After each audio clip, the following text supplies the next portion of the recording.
This is an important step in putting the lid on Iran's nuclear program. But we have to treat this as an ongoing enforcement effort, which I certainly strongly support, and as president would be absolutely devoted to ensuring that the agreement is followed. Hillary Clinton on Capitol Hill meeting with Democrats supporting this Iran deal wholeheartedly. We're back with the panel. Mara, interesting. Behind the scenes, Democrats said that she was even more cheering this deal. What does that mean politically? I think it means that the Democrats own this deal. I think even though there will be Democrats who vote against it, but I think it is already a campaign issue and it will continue to be one, and the Republicans can say, I would have made a better deal, or I wouldn't have made any deal at all, and we would have tightened sanctions. That's a hypothetical. We don't know if that would have really happened, but the Democrats will own this. And if Iran does start being more aggressive in the short term, that's going to be a problem during the campaign. And so while we're in this part where Congress is doing head counting, going through the details, you think this means something?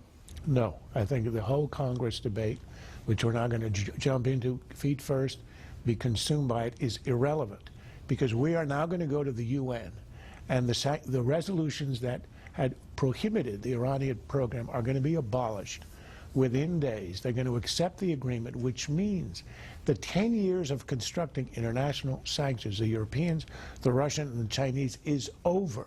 All we'll be debating here is going to be American sanctions, which means, assuming the agreement is rejected, we're going to be left isolated with our sanctions. The rest of the world is going to be dealing with Iran. Its economy is going to expand, and it will have won everything, because we're going to have a deal that's no deal, and the sanctions will be lost. That was the original sin of the negotiation, which Obama either understood and was deliberate about it, or was simply misguided and not understanding it. Gillian, it's important to point out that we won't know the success or failure of this deal until well after President Obama's gone, left office, really, when you talk about imposing the sanctions. So what about this in this debate that we're going to see? Well, you know, in some regards, this is really a spectacular case of government doing what it does best, which is kicking the can down the road. In as little as just a couple of years, the Iranians are potentially going to have the ability to buy and sell arms on the international market.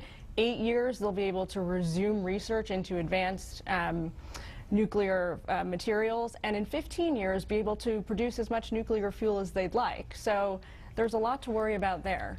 Steve, a lot of people are saying Russia's the big winner tonight. Well, Russia's certainly going to be a big winner financially, given its arms investments in Iran and the ones that are to come. But I want to go back to the Hillary Clinton statement for a second. I think it's worth pausing on that for a minute. I mean, she embraces the deal and says, in effect, we're going to approve this deal, and we're going to deal with Iran and their bad behavior later. Think about that. This is a deal that cedes vast power to the Iranian regime, flush with money after this deal, and now we are going to, after having basically formalized them as the regional hegemon, now we're going to try to deal with their other behavior? This is exactly backwards. If I were advising Republican presidential candidates, I would tell them to make that famous. And a lot of them did. We could have run sound bites, the entire panel, every Republican against this deal. It'll be an issue on that debate stage in Cleveland, too. That's it for the panel, but stay tuned for a quick update on the state of the race for 2016.